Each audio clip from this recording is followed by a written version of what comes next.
ကိုရီးယားမင်းသားနဲ့မတူဘဲနဲ့အန်တီဆွေစင်ထိုင်းနဲ့ပို့တူသွားလို့လူပြောများနေတဲ့ပညာဖုံပြေ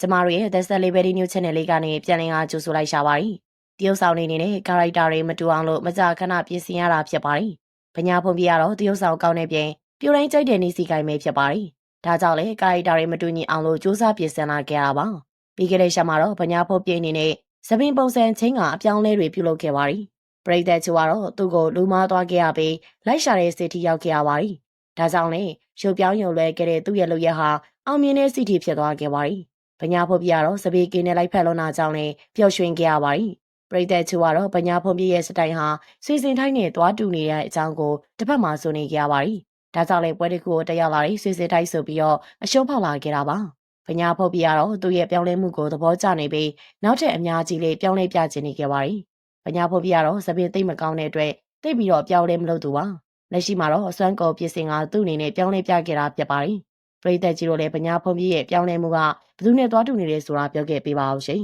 ။အစုံနဲ့ကြည့်ရှုအားပေးခဲ့ကြတဲ့အတွက်အားလုံးကိုကျေးဇူးတင်ပါတယ်။